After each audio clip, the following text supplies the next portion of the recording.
আসছি। নিশ্চয়ই মোহর এসছে। এসো মোহর। ও বাবা, তো শঙ্কও তো এসছে। এসো এসো, ভেতরে এসো। কে এসছে গো?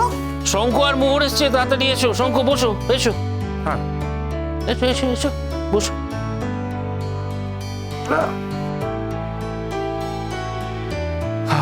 কাল কি হয়েছিল তোমার? তাড়াতাড়ি চলে গেলে।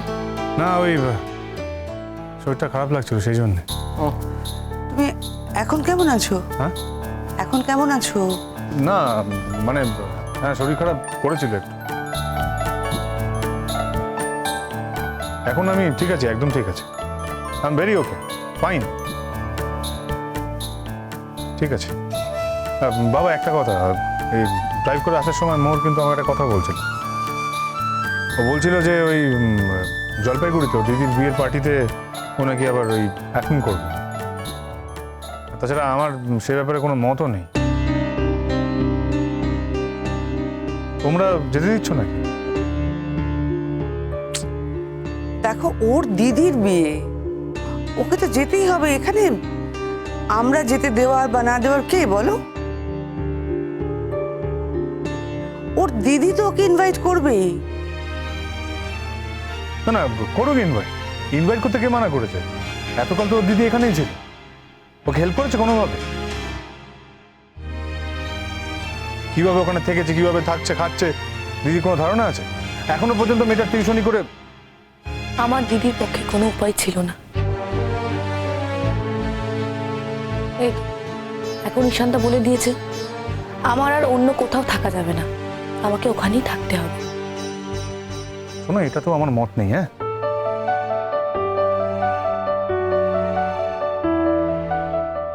মানে না, শঙ্খ কিন্তু এটা ঠিকই বলছে। মোহর, তুমি এতদিন আমাদের বাড়িতে আছো, তো আমাদের বাড়ির থেকেই পড়াশোনাটা করো। এটা কি ধরনের অত্যাচার? ও দিদি জামাইবাবু এখানে থাকছে ভাড়া করে, সেখানে ও যদি... না না, ও কারোর বাড়িতে থাকবে কেন আমি তো সেটাই বুঝতে পারছি না। আরে বাবা, অন্য কারোর বাড়িতে থাকার তো কোনো দরকার নেই। আমি তো আর এখানেও নিজের বাড়িতে নেই। দেখলে? হ্যাঁ, দেখলে বাবা, দেখলে?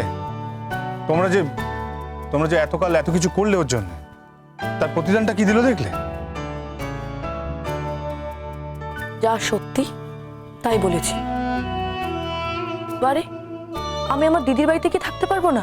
না,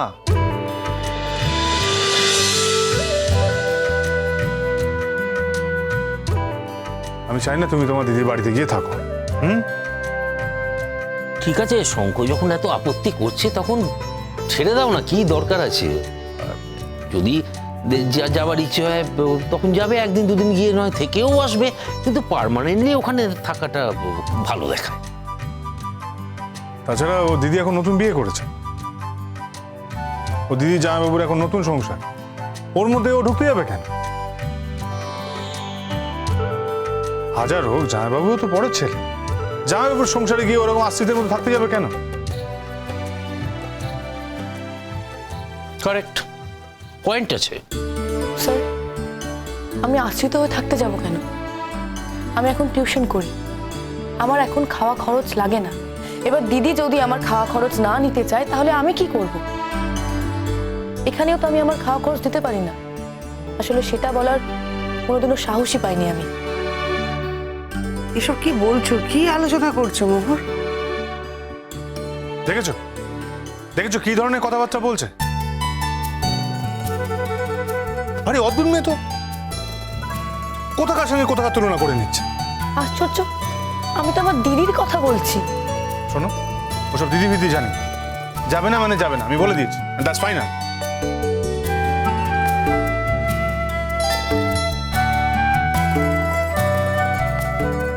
শঙ্খ, তুমি একটু শান্ত হয়ে বসো না। শঙ্খ, তোমাকে একটা ওই অপ্রিয় কথা কিন্তু না জিজ্ঞেস করে থাকতে পারছি না। কালকেই তো তোমার ওই হ্যাঁ স্যার, কালী ওনার আশীর্বাদ। কিন্তু ওটা তো হচ্ছে না।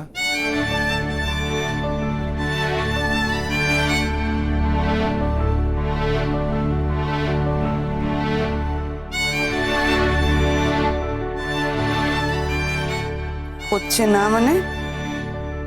সমস্ত ব্যবস্থা সব অ্যারেঞ্জমেন্ট হয়ে গেছে, তারপর?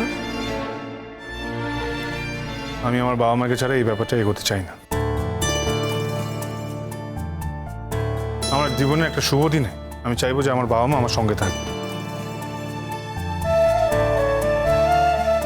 আমার থাকার তো কোনো উপায় নেই শঙ্খ। তুমি তো এই কদিন আগেই বলেছো আমি তোমার কোনো ব্যাপারে যেন ইন্টারফেয়ার না করে, যেন না থাকি।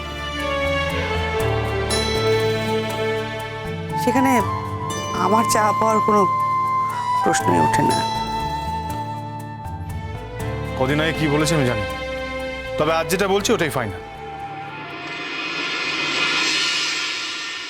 কিন্তু এখন এটা বললে কেমন করে হবে? তোমার জেঠুমণি, তোমার জেঠিমণি, এরা তো কেউ রাজি হবে না। আর তাছাড়া এটা একটা অযথা অশান্তির সৃষ্টি করবে, এসবের কোনো দরকার নেই শঙ্খ। যখন ঠিক করেই ফেলেছো তখন সেটা তোর বদলাবার কোনো জায়গা নেই। দেখো বাবু, আমি বাড়ি থেকে স্পষ্ট জানিয়ে দেবো, আমার বাবা মা ছাড়া আমি এই কাজটা করতে চাই না।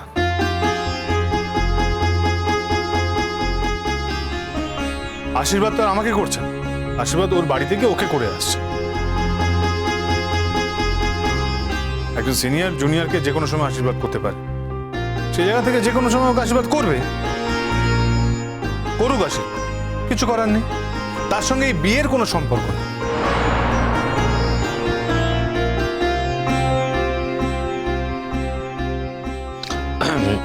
এবার কিন্তু তুমি ছেলে মানুষের মতো কথা বলছো শঙ্খ। একটা মেয়েকে আশীর্বাদ করতে যাওয়া মানেই তো সেটা বিয়ের সাথে যোগ থাকে। হ্যাঁ স্যার, আসলে উনি মাঝে মাঝে অন্য গ্রহের হয়ে কথা বলেন। এই গ্রহের সমস্ত নিয়মকানুন উনি ভুলেই যান। তোমাকে এর মধ্যে কথা বলতে কে বলেছে? হ্যাঁ, আমি তো সেটাই বুঝতে পারছি। হ্যাঁ, আমার হয়তো কথা বলা উচিত হয়নি, কিন্তু আমি এখানে রয়েছি তাই বললাম। শোনো, নিজের চরকায় তেল দাও। হ্যাঁ, সামনে তোমার থার্ড ইয়ারের পরীক্ষা, সেটাতে মন দাও। ড্যাং ড্যাং করে নিচে দিদির বাড়ি যাওয়ার চেষ্টা করো না, বুঝেছো? আমি দিদির বাড়ি যাবই। আমি তো বলেছি তুমি যাবে না। আপনি বললেই হবে? আমার পড়াশোনাটা আমি বুঝবো, আর আমি যখন বলেছি যাব তখন আমি যাব। আমি বলছি তাই তুমি যাবে না? এত বড় অর্ডার ছিল তোমার? আমি বলছি তার উপর তুমি আবার কথা বলছো? তুমি যাবে না। বললাম তো আমি যাবই। আচ্ছা ঠিক আছে ঠিক আছে, সেটা দেখা যাবে খুন। না না, শঙ্খ যখন বারণ করছে তখন স্যার, উনি আমাকে কোন অধিকারে বারণ করছেন সেটা জিজ্ঞেস করুন আগে। উনি যদি একজন শিক্ষকের অধিকারে আমাকে বারণ করেন, তাহলে এই কলেজে তো আরো হাজার হাজার স্টুডেন্ট আছে। তারা কোথায় যাচ্ছে না যাচ্ছে এই সব কিছু ওনাকে খোঁজ নিতে হবে, আর তাদের যাওয়াটাকে বারণ করতে হবে। আর তা না হলে আমার যাওয়াটাকে আটকাতে পারবেন না উনি। আচ্ছা, ব্যাপারটা কি বলো তো?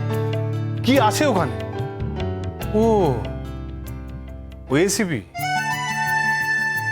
উনি যাচ্ছেন না, সেই জন্য তুমি এত যেতে চাইছো? হ্যাঁ, যদি তাই হয়ে থাকে তাহলে আপনার আপত্তিটা কোথায়? শাট আপ মোহর, তুমি কিন্তু আমার মাথা গরম করে দিচ্ছ। আমাকে রাগিও না। আমি তো আপনার মাথা গরম করিনি, আপনি নিজেই নিজের মাথাটা গরম করছেন অকারণে। একটা অবান্তর কথা বলে আপনি নিজের মাথাটা গরম করছেন। আপনার তো কাল আশীর্বাদ হচ্ছে, আমি তো কিছু বলতে যাইনি। আপনি কেন আমার দিদি রিসেপশনে যাওয়া নিয়ে এত কথা বলছেন? আমার আশীর্বাদের সঙ্গে তোমার দিদি বাড়ি যাবার কোনো সম্পর্ক আছে নাকি? আমি তো সেটাই বলছি, সম্পর্ক নেই তো। আর সম্পর্ক নেই বলেই আমি কিছু বলিনি, আপনিও কিছু বলবেন না। দেখেছো বাবা, দেখেছো কেমন মুখে মুখে কথা বলছে, তর্ক করছে? এই তোমরা শিক্ষা দিয়েছো ওকে? তোমার ছাত্রী, সে তো টিচার কিছুই মানে না, কাউকে মানে না। কোনো শিক্ষক তার ছাত্রীকে দিদি রিসেপশনে যাওয়া নিয়ে এইভাবে বারণও করে না, আপনি যেটা করছেন। আজকে কতবার বললাম আমার মা এসছে, দিদির কাছে মা আছে, মার সঙ্গে আমার 1.5 বছর দেখা হয়নি, আজকে আমি মায়ের কাছে থাকবো। কিছুতেই উনি মানছেন না। কেন মানবেন না? তার কারণ আমি এখন চাই না তুমি ওখানে যাও, তাই। আপনার এত চাওয়ার দাম আমাকে দিতে হবে কেন?